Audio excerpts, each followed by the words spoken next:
మరి ఈరోజు రాష్ట్ర కమిటీ అందరూ కూడా రాష్ట్రంలో ఉన్నటువంటి నియోజకవర్గాలన్నింటిలో భాగంగా ఈరోజు ఉమ్మడి రంగారెడ్డి అదేవిధంగా గ్రేటర్ హైదరాబాద్లో జరుగుతున్నటువంటి యాత్రకి జవహర్ నగర్ ఉద్యమకారుల తరఫున స్వాగతం సుస్వాగతం తెలియజేస్తూ తప్పకుండా కాంగ్రెస్ పార్టీ మేనిఫెస్టోలో పెట్టిన విధంగా ఏ విధమైతే 250 గజాలు అదేవిధంగా ముఖ్యంగా 250 గజాల స్థలం కంటే కూడా ఉద్యమకారులుగా మమ్మల్ని గుర్తించడానికి ఒక కమిటీని చెప్పేసి సందర్భంగా డిమాండ్ చేస్తున్నాం.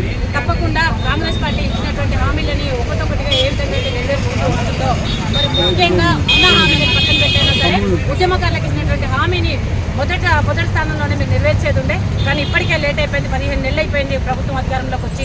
తప్పకుండా ఉద్యమకారుల అంశాలని మరి మీరు ఇంకా నానబెడుతూ ఉన్నటువంటి సందర్భాలలో ఇదే ముందుకు ఇలాగే జరుగుతూ ఉంటే రానున్న కాలంలో రాష్ట్ర వ్యాప్తంగా తెలంగాణ ఉద్యమం కోసం ఏ విధంగా అయితే ఉద్యమాలు చేశామో మరి ఆ విధంగా మా హక్కుల కోసం మేము ఉద్యమం చేయడానికి కూడా సిద్ధంగా ఉన్నామని ఈ సందర్భంగా తెలియజేస్తూ మరి తప్పకుండా ప్రభుత్వం మీద మాకు ఇంకా నమ్మకం ఉంది. తెలంగాణ వ్యాప్తంగా ఉన్నటువంటి ఉద్యమకారులందరికీ కూడా ఒక సదుద్దేశమే ఉంది ప్రభుత్వం మీద.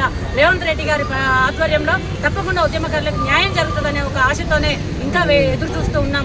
తప్పకుండా ఈ జిహెచ్ఎంసీ ఎలక్షన్స్ రానున్న స్థానిక సంస్థల ఎలక్షన్ల వరకు కూడా మరి తప్పకుండా కాంగ్రెస్ ప్రభుత్వం ఇచ్చినటువంటి హామీలకి కట్టుబడి ఉండి మరొక స్పష్టమైనటువంటి హామీని ఇచ్చి అమలయ్యే విధంగా ప్రయత్నం చేయాలని చెప్పేసి ఈ సందర్భంగా ఉద్యమకారుల తరఫున డిమాండ్ చేస్తున్నాం. తప్పకుండా ఏదైతే ఇచ్చినటువంటి హామీలని మర్చిపోకుండా ప్రతి ఒక్క ఉద్యమకారుని మొదటిగా గుర్తించడానికైతే ఖర్చు అయ్యేది ఏం లేదు. ఏమన్నా అంటే మా దగ్గర ఖజానా లేదు, డబ్బులు లేవు, కష్టమవుతుందని చెప్తున్నారు. తప్పకుండా మీ బాధలు మేము అర్థం చేసుకుంటాం.